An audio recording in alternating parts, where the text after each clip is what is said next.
अंतर्मनाच्या गुजगोष्टी करायला आज आपल्यासोबत पुन्हा एकदा मेधाताई आली आणि मेधाताईला सगळेच ओळखतात. नमस्कार मेधाताई. आणि सेल्फ या विषयावर आपण बोललो होतो आणि छान प्रतिसाद आला आपल्याला लोकांचा. धन्यवाद. हो, आणि खूप छान कमेंट्सही आल्यात सगळ्यांच्या की आम्हाला ह्याच्याबद्दल डिटेल जाणून घ्यायचं आहे. तर आज आपण सेल्फचे आस्पेक्ट्स जे काही आहेत त्याबद्दल तुझ्याकडनं सगळं ऐकून घेणार आहोत आणि we are ready for that. वा, ग्रेट. मलाही सांगायला सगळ्यांबरोबर शेअर करायला हे खूपच आवडेल. माझ्या जिव्हाळ्याचा विषय, correct, close to my heart. Correct. त्यामुळे नक्कीच आपण मागच्या वेळेला बोललो होतो त्याच्यामध्ये आपण सुरुवात केली होती या विषयाला आणि आपण म्हटलं होतं की स्वतःवरती काम करायला पाहिजे, त्याची गरज आपण बोललो होतो. आणि कारण आपल्या हातात असणारी तेवढीच एक गोष्ट आहे की आपण आपल्या स्वतःवर काम करू शकतो. मग स्वतःवर काम करायचं, स्वतःवर प्रेम करायचं, स्वतःशी मैत्री करायची, म्हणजे कशी करायची याच्याबद्दल आज आपण बोलणार आहोत. तर स्व म्हटलं की त्या स्वचे म्हणजे आपण मी एक माणूस आहे, माणूस म्हणून स्वतःकडे बघूया. सगळ्यात पहिल्यांदा माझं बाई असणं, माझं पुरुष असणं, it's an additional qualification. So irrespective of gender आणि इररिस्पेक्टिव्ह ऑफ एज आपल्या प्रत्येकाचे काही वेगवेगळे आस्पेक्ट्स आहेत ज्याच्यावरती आपण काम करू शकतो. म्हणजे त्याला एक चॅनलायझेशन होईल किंवा एक स्ट्रक्चर येईल, म्हणून अशा पद्धतीने काम करणं खूप सोयीचं जातं. कारण स्वतःवर काम करा ही खूप वेग कन्सेप्ट आहे. स्वतःवर काम करा, बरोबर आहे, पण म्हणजे काय, नेमकं काय करायचं, म्हणजे नेमकं काय.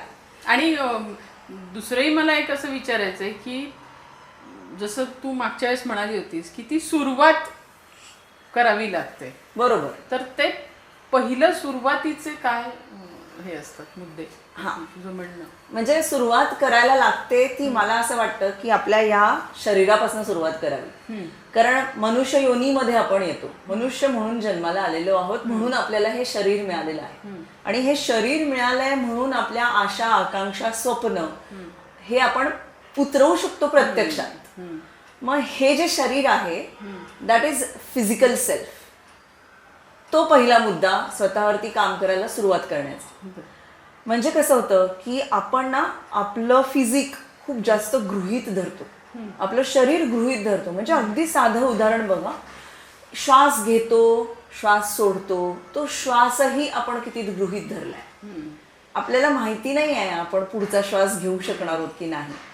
हे माहिती असून सुद्धा आपल्या श्वासाकडे सुद्धा आपण लक्ष देत नाही. खरं तर आपण त्याला खूपच गृहीत धरलंय.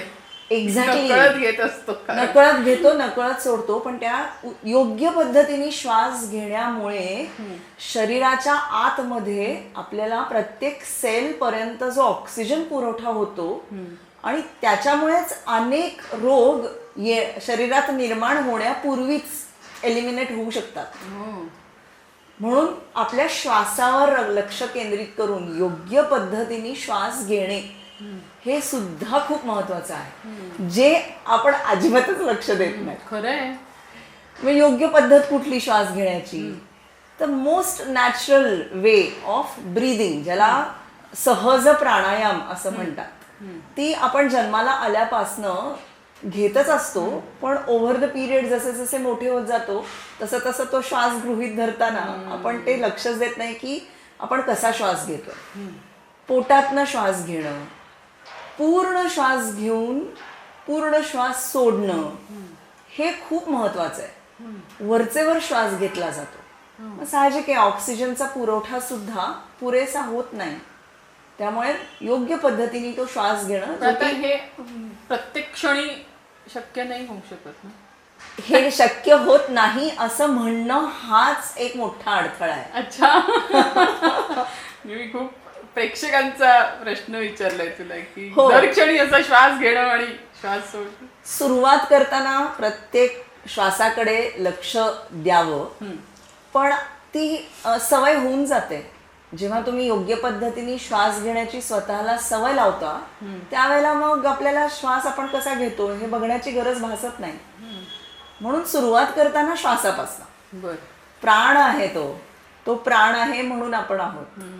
मग तो प्राण योग्य पद्धतीने तो प्राणवायू आत घेणं, योग्य पद्धतीने श्वास घेणं, याच्यासाठी जर का आपण 2 मिनिटं सुद्धा आयुष्यातली बाजूला काढू शकत नसू तर कसं होणार ना. कठीण आहे ना. मग काय स्वतःवरती काम केलं. म्हणून पहिली पायरी स्वतःचा श्वास नीट घ्यायला शिकूया. त्याचे वेगवेगळे टेक्निक्स आहेत, व्हिडिओ अवेलेबल आहेत युट्यूब वरती. जे प्राणायाम शिकतात, योगासनांच्या क्लासला जातात, त्यांना तिथे ते शिकवतात देखील कशा पद्धतीने श्वास घ्यायचा. पण जे जात नाही किंवा ज्यांना त्याच्याबद्दलची कल्पना नाही त्यांनी जरूर त्याच्याबद्दल जाणून घ्यावं. आणि म्हणजे सहज प्राणायाम कसा करावा हाच एक 40 मिनिटांचा सेशन होऊ शकतं. पण स्व जपताना त्याचा जेव्हा आपण हे टेक्निक हळूहळू आत्मसात करायला लागतो की प्राणायाम करणं आहे, श्वास योग्य पद्धतीने घेणं, ह्याचा काय इफेक्ट होतो आपल्यावरती. विविध पद्धतीने त्याचा उपयोग होतो. एक सगळ्याच बाजूनी म्हणजे एक आरोग्य तर आहेच, पण मेडिटेशनची सुरुवात देखील आपण पुढे बोलणार आहोत स्पिरिच्युअल सेल्फ मध्ये. तर मेडिटेशन करताना स्पिरिच्युअल सेल्फची पहिली पायरी म्हणजे मेडिटेशन करणं, ध्यान करणं. ध्यान करणं म्हणजे काय, तर त्याची सुरुवात ही श्वासावरती लक्ष केंद्रित करून श्वास आपण कसा घेतो कसा सोडतो ह्याच्याकडे नीट लक्ष देऊन केली जाते. सो तुम्हाला तोही एक अँगल मिळतो. दुसरं, तुम्ही जेव्हा स्वतःच्या श्वासाकडे अशा पद्धतीने बघायला शिकता तेव्हा हळूहळू तुम्ही माइंडफुल होता. म्हणजे इमोशनल त्याच्यातनं मिळणारा जो गेन आहे भावनिक दृष्ट्या, की माइंडफुलनेस त्या क्षणात जगणं ज्याला आपण म्हणतो, माइंडफुलनेस ज्याला म्हणतो, तो आपण श्वास जसा घेण्याकडे लक्ष देतो तेव्हा आपण पूर्ण लक्ष त्या श्वासाकडे दिलेलं असतं. कसा श्वास आत घेतलाय, नाकातनं तो कसा आत जातोय, श्वसननलिकेतनं तो आत कसा जातोय जाणवतं, तो सोडताना परत जाणवतं. इतकं जर का कॉन्सन्ट्रेशन आपण छान करू शकत असू तर that's the first step towards the mindfulness. त्याचा अशा पद्धतीने योग्य पद्धतीने श्वास घ्यायला लागण्याचे फायदे हे फक्त शरीरापुरते मर्यादित न राहता मन, अध्यात्म याकडेही आपल्याला घेऊन जातं. कॉन्सन्ट्रेशन वाढतं, माइंडफुलनेस वाढतो, म्हणून ती येतेच आपोआप. सो फिजिकल सेल्फचा हा एक मुद्दा झाला की श्वासाकडे जे अत्यंत गृहीत धरलेला आहे त्याच्याकडे आधी नीट लक्ष द्या. जे आपल्याकडे आहे ते बघा. श्वास आपण घेतो त्याच्यासाठी काही वेगळे प्रयत्न करायला लागत नाही, तर ते तरी नीट घेऊया. दुसरं, आपल्याला 2 हात, 2 पाय, 2 कान, 2 डोळे दिलेले आहेत, तर खूप वेळेला असं होतं आरशात बघताना माझ्यात जे नाही तेच बघितलं जातं. त्याच्याऐवजी जे आहे ते बघूया. अनेकांना या जगामध्ये इतकं धडधाकट शरीर मिळत नाही. लेट्स बी ग्रेटफुल की आपल्याला हे शरीर मिळालंय. आणि ह्या शरीराचे परत माझे म्हणून काही विकनेसेस आहेत आणि माझे म्हणून काही स्ट्रेंथ्स आहेत, त्याही समजून घेऊया. आपल्या शरीराला जेवढ्या जास्त चांगलं समजून घेऊ आपण तेवढ्या आपल्या फिजिकल कपॅसिटीज आपल्याला कळणार आहेत. आणि जेवढ्या जास्त फिजिकल कपॅसिटीज बरोबर आपली मैत्री होईल तेवढं शरीर काय आपल्याला सांगतंय ते आपल्याला कळणार आहे. आणि सगळेच डॉक्टर सांगतात, एस्पेशली फिजिओथेरपिस्ट तर सांगतात की तुमचं शरीर तुम्हाला काय सांगतंय ते ऐका. तुमचं शरीर तुम्हाला योग्य वेळेला योग्य ते संदेश देत असतं. ते जर का तुम्हाला ते संदेश पकडता आले, वाचता आले, तर तुम्ही पुढच्या अनेक गोष्टी, शरीराच्या होणाऱ्या इजा, शरीराचे होणारे रोग टाळू शकता. पण त्याच्यासाठी आधी शरीराकडे लक्ष द्यायला पाहिजे. आणि परत एकदा लक्ष द्यायला पाहिजे म्हणजे काय, तर माझं शरीर हेच साधन आहे मला वाटतात या जगामध्ये करण्यासारख्या ज्या गोष्टी आहेत त्या करण्यासाठी. शरीरम आद्यम खलु धर्म साधन. मग ते साधन आहे. तर आपण जसं आपली 2 व्हीलर असते, त्या 2 व्हीलरचा रेग्युलर मेंटेनन्स करतो, सर्व्हिसिंग करतो, तर ती आपल्याला चांगली सेवा देते. तसंच हे आपलं शरीर आहे, एका पद्धतीचं मशीन आहे निसर्गाने आपल्याला हाताळायला दिलेलं. मग त्याचा मेंटेनन्स ठेवूया. 40 झाल्यानंतर वर्षातनं एकदा तरी सगळा चेकअप करून घेऊया. कुठे काय कमी जास्त आहे त्याप्रमाणे त्याच्यावरती औषध उपाय योजना करता येतील, जेणेकरून आपलं शरीर आपल्याला चांगल्या पद्धतीने वापरता येईल. आणि शरीर जोपर्यंत धडधाकट आहे तोपर्यंत आपण चांगलं आयुष्य जगू शकतो. त्यामुळे एक एक शरीराचे अवयव आपले कसं काम करतात हे थोडक्यात जरी बघण्याचा प्रयत्न केला ना तरी सुद्धा आपण असे अवाक होऊन जातो की निसर्गाने काय बनवलंय आपलं शरीर. खरं आहे, तू एक माहिती देते. म्हणजे एवढा विचार कोणी करत नाही. रोजचं आयुष्य जगताना या गोष्टींचा विचार करायला केला पाहिजे. करेक्ट. कारण शरीरम आद्यम खलु धर्म साधनम. शरीर आहे तर माझी सगळी स्वप्न मला पूर्ण करता येणार आहेत, त्या पद्धतीने मला जगता येणार. हां, तू हे जे म्हणालीस की शरीर आणि मग त्याच्यानंतर जे पुढचे सगळे विभाग आहेत की कनेक्ट होत जातो माणूस, की जसं तुम्ही म्हणता की सेल्फ सफिशियंट होणं जे आउटर याच्यात जाणवतं तसं इनर सुद्धा सेल्फ सफिशियंट. फिजिकल सेल्फबद्दल जसं तू म्हणालीस की अनेक व्हिडिओज आहेत की तुम्ही श्वास घेणं म्हणजे योगा या विषयावर आपण जाऊच. पण मेधाताई मला विचारायचं आहे की त्यानंतरची पायरी काय असू शकते किंवा त्याला कनेक्टेड मन जे आहे त्या मनाबद्दल किंवा ह्याच्यावर कसं काम करायचं आहे. बरोबर. आता फिजिकल सेल्फ मी म्हटलं तसं 10 वेगवेगळ्या आस्पेक्ट्स वरती आपल्याला काम करायचं माणूस म्हणून स्वतःला घडवताना. फिजिकल सेल्फ हा एक मुद्दा झाला. दुसरा मुद्दा येतो, दुसरा सेल्फ येतो किंवा आस्पेक्ट येतो तो म्हणजे इंटेलेक्च्युअल सेल्फ. ओके. म्हणजे आपली बौद्धिक क्षमता.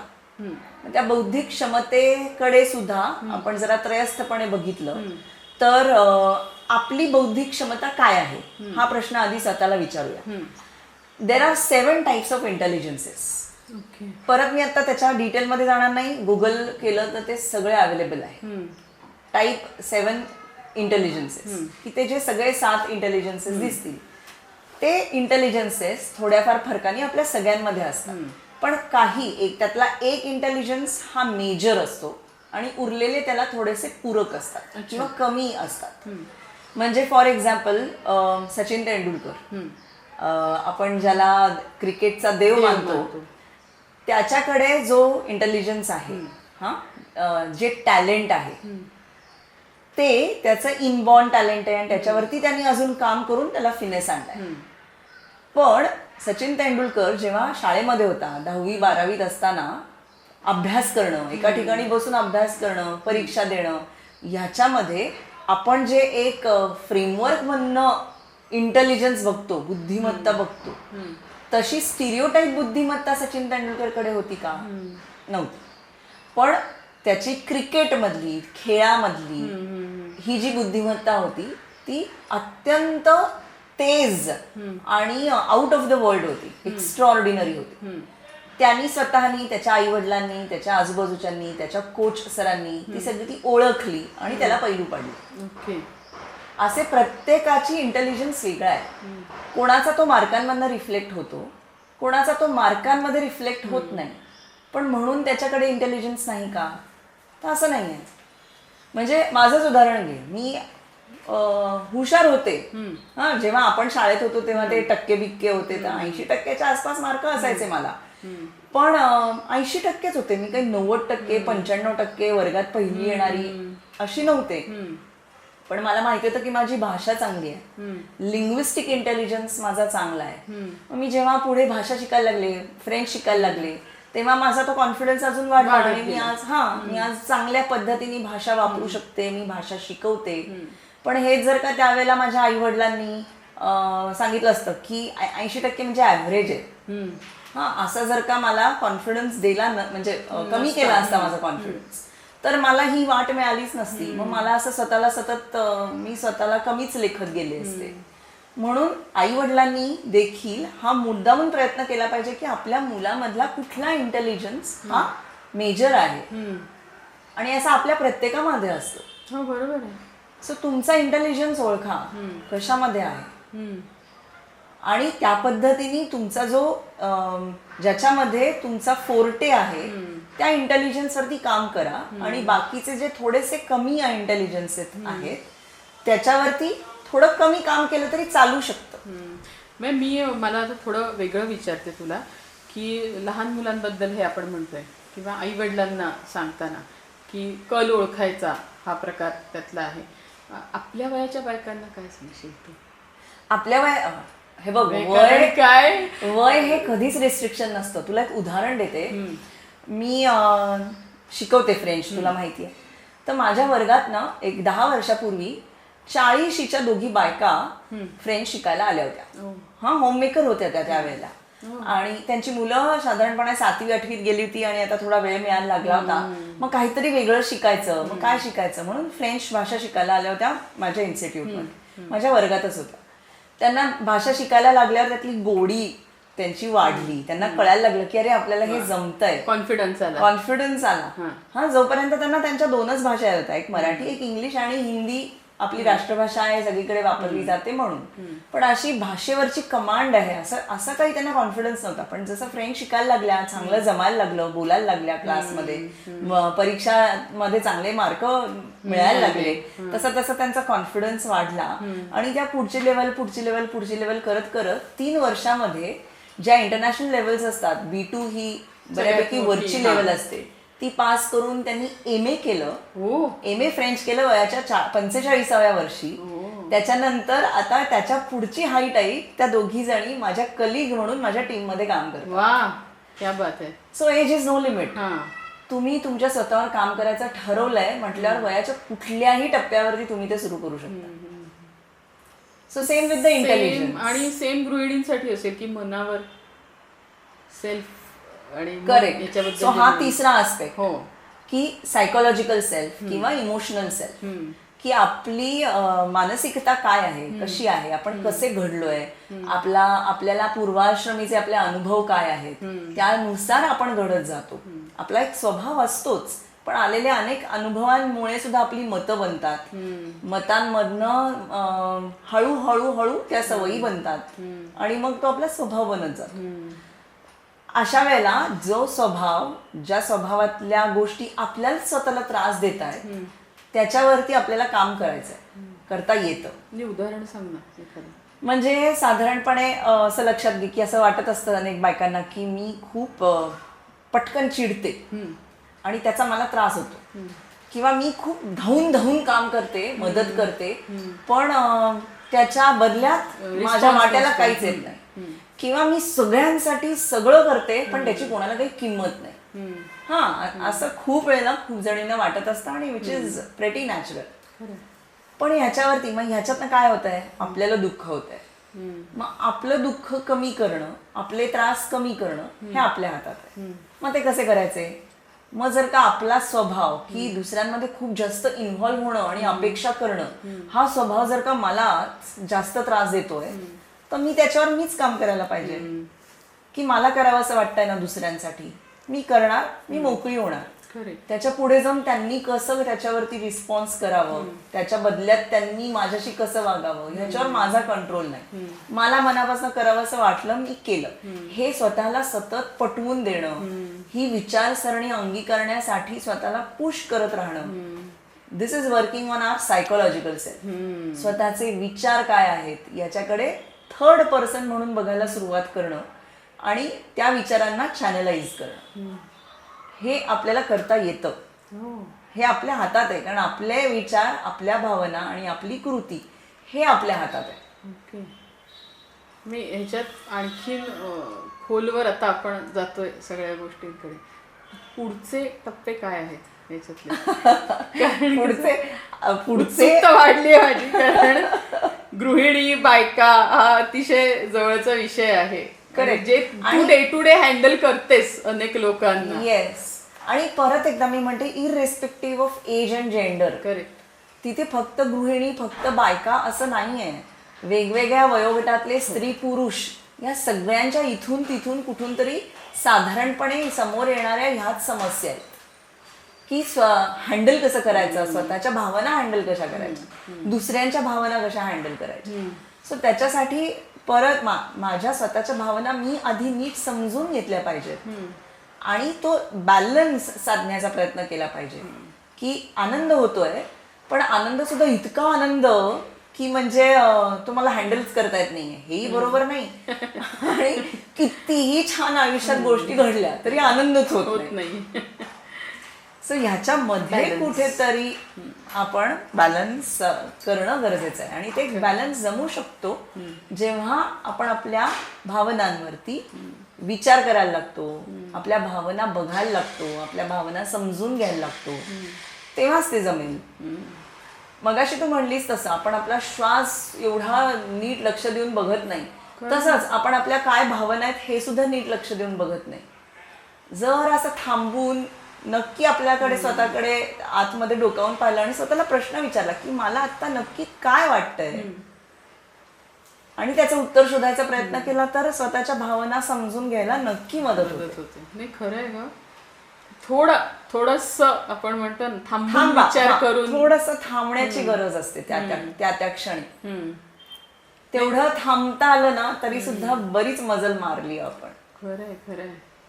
हे जे सगळ्या सेल्फ बद्दल आपण बोलतोय तर मला तुला विचारायचं आहे की बरीच जण खूप करिअरच्या प्रेशरमध्ये असतात किंवा हल्ली वर्कलोड सगळीकडेच असतो. म्हणजे अगदी स्टुडंटनाच अभ्यासाचं प्रेशर असतं असं नाही, घरात सुद्धा प्रेशर असतं अनेक गोष्टींचं, बाहेर सुद्धा मॅनेज करणं गोष्टी. बरोबर. याच्याशी कनेक्टेड तू काय सांगू शकशील सगळ्यांना? तेव्हा आपण आपल्या प्रोफेशनल सेल्फ वरती काम करायला. ओके. प्रोफेशनल सेल्फ म्हणजे कामाच्या ठिकाणी आपण कसे आहोत. ओके.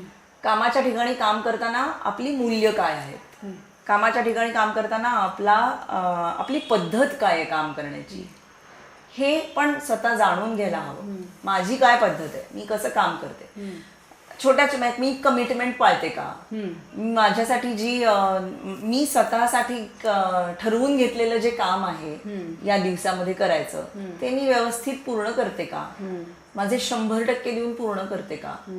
आणि हा प्रोफेशनल सेल्फ आहे ना अस्मिता, गंमत म्हणजे जे फक्त बाहेर जाऊन काम करतात त्यांच्यासाठी असं नाहीये.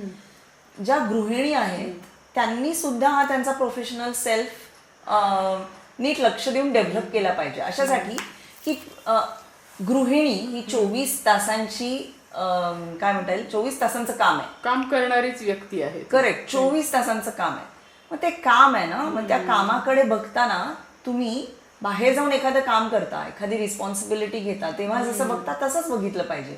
म्हणजे मग तुम्ही स्वतःलाही गृहीत धरत नाही आणि मग तुम्हाला इतरही कोणी गृहीत धरत नाही. आणि मग जो तो फील येतो ना की माझी ना कोणाला किंमतच नाहीये, तो फील येणं कमी होतं. कारण आपण आपल्या स्वतःच्या कामाकडे नीट लक्ष देऊन बघतो की मी कुठल्या कामाला किती वेळ देतेय.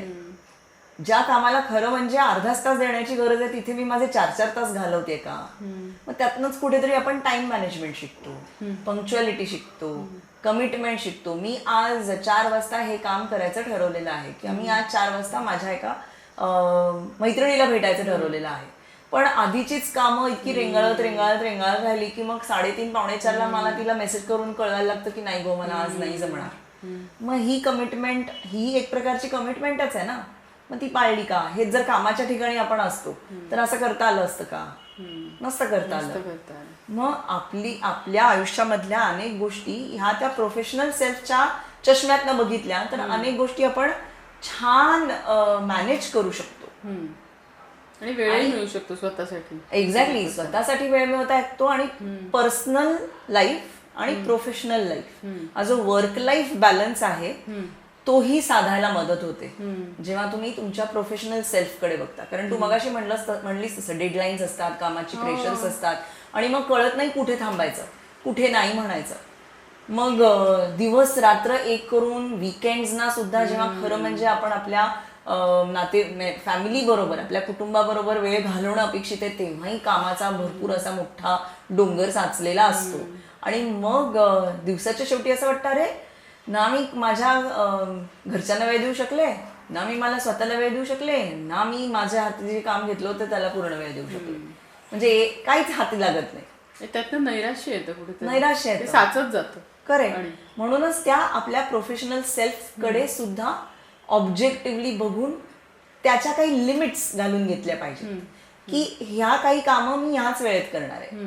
या वेळेनंतर there are exceptions, of course there are exceptions. Some professions you just can't say मी आता हे काम करणार नाही. त्या प्रोफेशनची जी डिमांड असते आणि तुम्ही जेव्हा ते प्रोफेशन स्वीकारता त्याबरोबरीने ते पॅकेज आलेलं असतं. पण तरी सुद्धा त्यातल्या त्यात जेवढा जास्त बॅलन्स करता येईल तेवढा करावा लागतो, तरच आपण दिवसाच्या शेवटी आनंदी आणि समाधानी राहू शकतो. खरंय खरंय. तर मेधाताई, प्रोफेशनल सेल्फ याच्याबद्दल आपण बोललो आता, आणि प्रोफेशनल गोष्टी हे म्हटलं की फायनान्स येतो त्याच्या जोडीला. बरोबर. आर्थिक बाजू भक्कम असेल तर अनेक गोष्टी सोप्या होतात. हा पण एक आस्पेक्ट महत्वाचा आहे स्वतःवरती काम करताना. फायनान्शियल सेल्फ म्हणजे काय की आपण कुठनं पैसे कमावतो, कसे कमावतो, ह्याच्या जोडीनेच जे आलेले पैसे आहेत, जे कमवलेले पैसे आहेत, ते कशा पद्धतीने आपण खर्च करतो आणि इन्व्हेस्ट करतो, ही माहिती करून घेणं, हे मुळात स्वतःच्या डोक्यामध्ये त्याच्याबद्दलच्या कल्पना स्पष्ट असणं, की जो घरात आलेला पैसा आहे, जसं की बजेट असतं, 1 रुपया कसा येतो आणि तो 1 रुपया कसा खर्च होतो हे बजेटमध्ये मांडलं जातं. तसंच आपण किती कमवतो, त्या कमवण्यातले किती पैसे आपण खर्च करतो, किती पैसे इन्व्हेस्ट करतो, हेही माहिती असलं पाहिजे, डोक्यामध्ये क्लॅरिटी असली पाहिजे त्याच्याबद्दल. फायनान्शियल एक्सपर्ट सांगतात की आधी तुम्हाला जेवढे पैसे सेव्हिंगला टाकायचे, इन्व्हेस्ट करायचे ते करा, आणि मग उरलेले पैसे तुम्ही खर्च करा. उलटं करणं हे कधीच उपयोगाला येत नाही. म्हणजे खर्च करून टाकले आणि मग जे उरले त्याचे ते इन्व्हेस्ट केले, हे नाही बरोबर. आधी आपल्याला किती इन्व्हेस्ट करायचे, नुसते सेव्ह नाही करायचे, इन्व्हेस्ट करायचे. कारण आपण जेव्हा इन्व्हेस्ट करतो तेव्हाच पैशाला पैसा जोडून पैसे वाढत जातात. त्यामुळे ते नुसते सेव्हिंग नाही, इट इज अन इन्व्हेस्टमेंट. मग ती इन्व्हेस्टमेंट कशी, कुठे, केव्हा, म्युच्युअल फंड्स कसे आहेत, कुठले आहेत, शेअरमध्ये कळत असेल, गती असेल तर शेअर्स नीट समजून घेणं, शिकून घेणं आणि ते अप्लाय करणं, किंवा काय PPF असेल, FDs असतील, वेगवेगळ्या ठिकाणी एखादी वेगवेगळ्या परीने आपण कसं इन्व्हेस्ट करू शकतो ह्याच्याबद्दलचा अवेअरनेस निर्माण करणं स्वतःमध्ये. आणि नुसता अवेअरनेस असं नाही, जमलं तर ऍप्लिकेशन सुद्धा. खूप वेळेला असं होतं की मैत्रमधल्या अनेक जणींना मी आवर्जून सांगते की बायका म्हटलं की बऱ्याच वेळा आपण म्हणतो की ना माझा नवरा बघतो ते, मी नाही त्याच्यात पडत, त्याला ते चांगलं समजतं. ओके, फाईन, चांगलं समजतं, त्याच्यावर पूर्ण विश्वास आहे. पण त्याच्यावर विश्वास आहे याचा अर्थ नाही असा नाही की ते माहितीच नसतं. वेळ कधी कोणावर सांगून येत नाही, कधी आपल्याला ते पैसे ऍक्सेस करावे लागतील हे कोणीही सांगू शकत नाही. मग ते करण्यासाठी कुठे कसे पैसे गुंतवलेत, तिथे नॉमिनी म्हणून आपलं नाव आहे का, किंवा बँक अकाउंट असेल तर जॉईंट होल्डर आहोत का आपण, आयदर ऑर सर्व्हायव्हर असं म्हणून आपली सिग्नेचर तिथे चालते का, व्हॅलिड आहे का, या छोट्या छोट्या गोष्टी सुद्धा माहिती नसतात.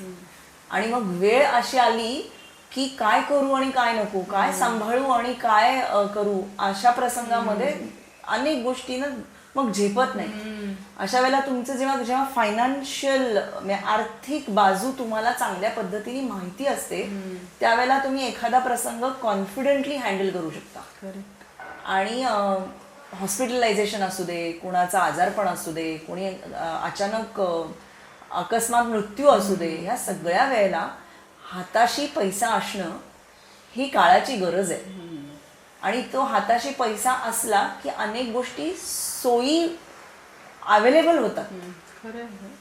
पण मुळात त्या गोष्टींबद्दलची कल्पनाच नसेल, माहीत नसेल तर उपयोग नाही. माझी एक उदाहरण सांगते. माझी अगदी चांगली मैत्रीण जी स्वतः कमावते, तिचा नवराही उत्तम पगाराच्या नोकरीवरती होता आणि तो अकस्मात गेला. सगळ्या इन्व्हेस्टमेंट्स तो बघायचा.